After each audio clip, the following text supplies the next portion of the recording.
Grabe ang mga hustle play na ginawa ni Taurean Prince sa Lakers, malaking rason sa last 2 wins ng Lake Show.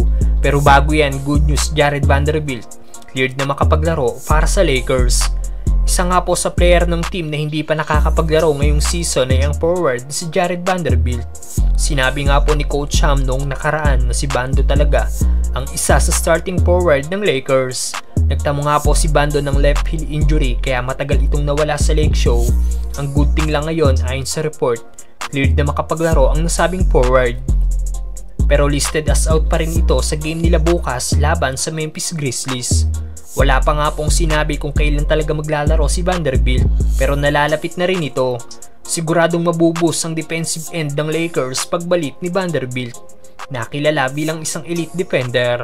Win-workout na nga rin po ni Bando ang kanyang outside shooting noong off-season kaya makikita natin kung isang solid 3-and-D player na din si Vanderbilt.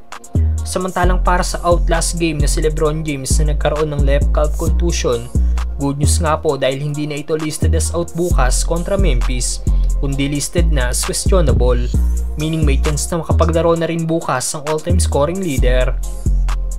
Sa ngayon, 2 player pa ng Lakers ang listed as out at ito ay sina Jalen Hood-Schifino at Gabe Vincent, dala ng kani-kanilang injury.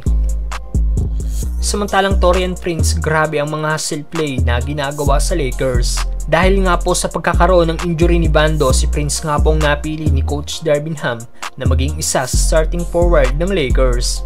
At sa 8 games nang inilaro ni Prince para sa Lakers, may average nga lang po ito ng 9.5 points at 1.8 rebounds per game, shooting 43.9% sa field at career low 31.4% sa 3-point area. Bagsak nga po ang shooting ni Prince ngayon pero kahit ganoon malaki pa rin nga pong pagtitiwala dito ni Coach Ham dahil sa aggressiveness at hustle play na ginagawa ni Taurean Prince para sa Lakers. Malaking parte nga po sa huling 2 panalo ng Lakers sa mga hustle play at big shots ni Taurean Prince. Noong laban nila sa Suns kung saan sa huling 30 seconds ang laro, isang Euro step nga po ang ginawa ni Prince para ma-secured na ang panalo nila sa Phoenix Suns. Maging si LBJ nga po ay na-hype sa ginawang ito ni Prince. At kahapon sa naging laban nila sa Portland, grabe nga pong ginawang hustle play ni Prince kung saan isang steal at layup ang kanyang ginawa para ma-extend ang kanilang lamang sa 5 points. Akala nga po ni Ayton hindi naaabutan ni Prince ang bola at tuluyang ma-out of bounds pero dahil sa hustle ni Prince, inabutan niya pa rin ito at na-convert pa into points.